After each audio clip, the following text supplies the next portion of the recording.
Let's try and create a table and a tablecloth and animate the tablecloth falling onto the tabletop. Real simple. Go ahead and draw a cylinder, and it really doesn't matter the size. If you want it exact, go ahead and type in maybe 6 and 70. Let's go ahead and turn on our F4. Let's right click on the select and move, and right click on the spinner arrows to reset those to 0, 0. Okay. I'm going to right click in the middle of the screen and choose clone. Make a copy of that cylinder. So I actually have 2 cylinders, and that way it will allow me to increase the size and lower the height, and that will double as the bottom base of the table. Now I'm going to hit the shift key on my keyboard and copy that base up to the top. Make sure it's a copy, and that way I can increase the radius, and I have a real simple table. I'm going to come up here where it says cylinder 3, and I'm going to type in tabletop. Now if you want, you can rename these other pieces, but it's not real necessary. We're only going to need the tabletop. But it's always nice when you have a large drawing to rename the cylinders. Otherwise, if you have 50 cylinders, it's going to have cylinder 1, cylinder 2, cylinder 3, and so on. So if you need to go back and find them, it's a lot easier if you name them. Let's go to the Create panel and draw a plane. Let's change the length to 150 and the width to 150. Notice that I turned on my edge faces by hitting the F4, and that's because I need to increase the length and width segments. If you don't have those additional length and width segments, the tablecloth won't bend as easily, and you want to be able to bend that. So let's right click on select and move and zero out that tablecloth. Now use the spinner arrow to lift that tablecloth up over the top of the table, and 87 is more than enough. When I choose the modifier, I'm going to add a cloth modifier to the plane stack. So let's go down and choose cloth. Let's choose object properties, and let's go to plane. Choose cloth.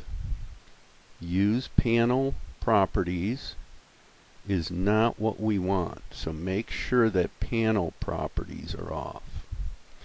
Let's change the cloth to silk. Let's use springs, inherit velocity, and use collision object from. Let's add object, and here's the nice part about renaming that tabletop. When I add object, if it was just cylinder 1, cylinder 2, cylinder 3, I would have to know the difference between those cylinders. So let's choose add. Let's click on collision object. Let's change the depth to 6 and the offset to 6.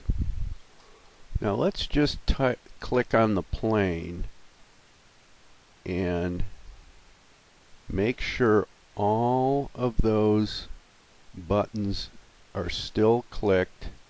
Let's go to the tabletop and make sure that the offset is 6 and the depth is 6. Let's choose OK to that. Now grab your panel, see how the hand appears when you aim it at an open spot in the panel. Lift that up. Let's use an end frame and a self collision. We want to end that at 100 and self collision. You don't even have to name the frame. It will just give you a self collision. And let's go ahead and lower the gravity here to about 320. That should be good. Alright. Let's go ahead and choose Simulate.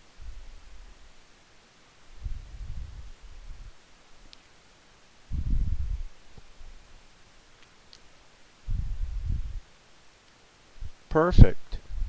I'm going to type the M on the keyboard, and my red plaid is already available, so I'm going to drag that into view 1. I'm going to assign the red plaid to the tabletop, and I want to be able to see it in the viewport.